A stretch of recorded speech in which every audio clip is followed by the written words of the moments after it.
ബാക്കി വന്നിട്ടുള്ള ചോറ് കൊണ്ട് ഒരിക്കലും പ്രതീക്ഷിക്കാത്ത ടേസ്റ്റിൽ ഒരു അടിപൊളി ഐറ്റത്തിൻ്റെയാണ് കേട്ടോ ഇന്നത്തെ റെസിപ്പി. ഇനിയിപ്പോൾ ചോറ് ബാക്കിയാവാൻ നിൽക്കണമെന്നില്ല, എക്സ്ട്രാ അരി ഇട്ടോളി, അതെന്തായാലും വെറുതെ ആവില്ല. അപ്പോൾ ഇതുണ്ടാക്കിയെടുക്കാനായിട്ട് 2 കപ്പ് ചോറ് ഒരു മിക്സിയുടെ ജാറിലിട്ടിട്ട് നന്നായിട്ടൊന്ന് അരച്ചെടുക്കാം. വെള്ളം ചേർക്കാതെ അരച്ചെടുക്കുകയാണ് ഏറ്റവും ബെസ്റ്റ്.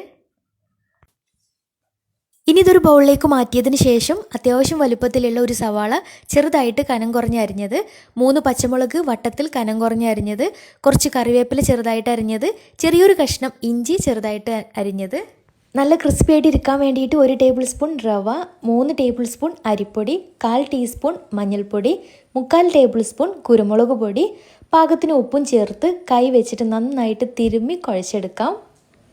ഇനി കയ്യിൽ കുറച്ച് വെള്ളം നനച്ചിട്ട് ഓരോ ഉരുളകളാക്കി എടുത്തിട്ടൊന്ന് ഉരുട്ടിയിട്ട് ഇതുപോലെ സെൻറ്ററിൽ വിരൽ വെച്ചിട്ടൊരു ഹോൾ ഇട്ട് കൊടുക്കാം.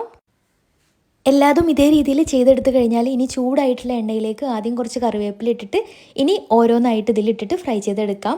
നന്നായിട്ട് 2 ഭാഗവും നന്നായിട്ട് മുരിഞ്ഞ് കിട്ടിയാൽ പാനിൽ നിന്ന് മാറ്റാം. നല്ല ടേസ്റ്റി ആയിട്ടുള്ള ക്രിസ്പി ആയിട്ടുള്ള അടിപൊളി സ്നാക്കാണ്. തീർച്ചയായിട്ടും ട്രൈ ചെയ്ത് നോക്കണം. ഇഷ്ടമായാൽ ലൈക്ക് ചെയ്യാനും ഫോളോ ചെയ്യാനും മറക്കില്ലേ. താങ്ക്